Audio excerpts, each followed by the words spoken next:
Mode masculine, collection été 2015. Les créateurs du monde entier rejoignent enfin Paris pour présenter leur production exceptionnelle, fruit de leur cerveau taillé pour ressentir, comprendre, anticiper les besoins d'un marché planétaire. Yohji Yamamoto est venu de Tokyo pour délivrer sa mode et le message qui va avec. Mélanger les cultures, mélanger les humains, mélanger les pays. Le mélange est ce qu'il y a de plus moderne. Nous ferions mieux d'abattre les frontières. Pour libérer les frontières, rien de tel qu'une bonne armée. L'Américain Thom Browne scrute avant le show et avec une minutie quasi chirurgicale chacun des 60 mannequins qui jouera le spectacle.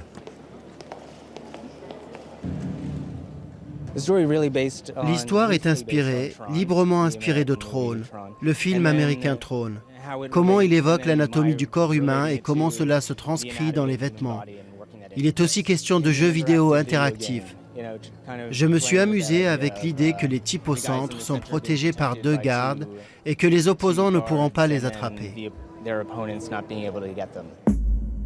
Certains créateurs, comme Haider Ackermann, choisissent de ne pas s'exprimer. Ces créateurs sont d'une grande sensibilité qui les fait parfois passer pour des êtres caractériels, pour ne pas dire asociaux. Hedi Slimane pour Saint Laurent vit ce paradoxe. Sa collection exalte la joie de vivre des années 70 et lui se traîne le dos voûté, tel un zombie. Je dis toujours qu'en face d'un créateur, on est un peu comme en face d'un lion. Magnifique, royal, splendide, qui peut créer une émotion forte, une poussée d'adrénaline, mais il faut quand même t'en méfier parce que tu peux avoir un coup de patte non attendu qui peut faire mal. L'ex-californien basé à Paris, Rick Owens, est formel sur un point. Quand on crée, on crée. Pas question de se laisser dicter ses choix par qui que ce soit. Je ne me préoccupe pas de savoir si les gens acceptent ou comment ils répondent. Et la seule façon pour moi de faire ce que je fais, c'est d'être totalement égoïste et de penser uniquement à ce que je veux. Rick Owens a travaillé pour l'été prochain sur les envies primaires. La collection s'appelle Le Faune, en référence à l'après-midi d'un faune de Debussy. J'ai toujours aimé cette période de l'histoire de la culture française. J'adore par-dessus tout le point culminant du ballet, tellement artificiel, quand il célèbre un faune qui se masturbe sur l'écharpe d'une nymphe.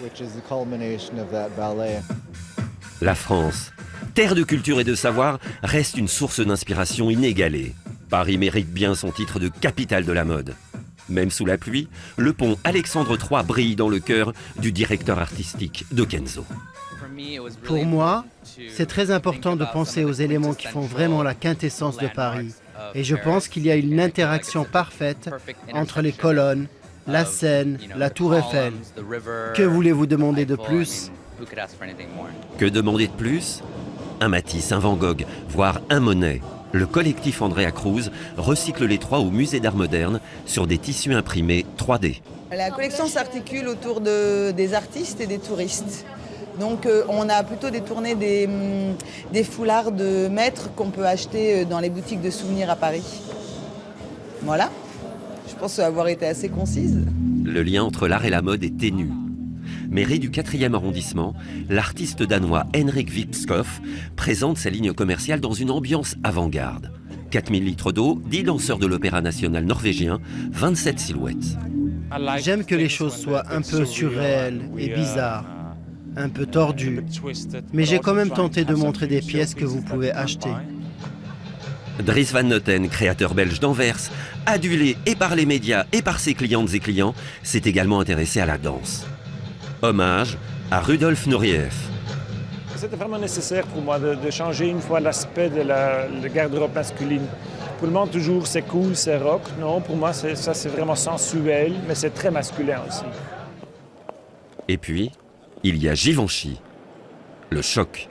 Une œuvre de l'artiste néerlandais Paul Verhoeven flotte dans la grande halle Fraissinet. Un Reims Cessna de 1964 démantelé. Quant à la collection, tenue élégante, sportive, chic, onéreuse. C'est ça, le luxe. Retrouvons une mode plus accessible. À Carnot, une ancienne prison devenue lycée d'élite, Alexandre Mathussi présente une collection de type normal. Pas banal, non, normal. C'est la 8e collection, c'est l'idée de montrer quelque chose d'un peu différent, quelque chose de plus jeune, moins de barbus, moins d'hommes de plus de 30 ans. Montrer aussi qu'Ami, ce n'est pas qu'un vestiaire de trentenaires et que c'est aussi une collection qui est destinée un peu pour tout le monde. Même quand il conçoit des vêtements normaux, un créateur ne peut s'empêcher de créer et de questionner. C'est la question du normal, être normal. Vous savez, juste apprécier des choses vraiment magnifiquement normales, comme des légumes, des plantes qui poussent. Bon, on devrait parler de vêtements aussi, non? Architecturé, décontracté, coloré. S'il vous plaît, relax. Détendez-vous. Tout le monde s'excite sur Internet, Facebook, Twitter, les réseaux. Cool, respirez. C'est une collection d'été. Mais oui, c'est l'été. On respire.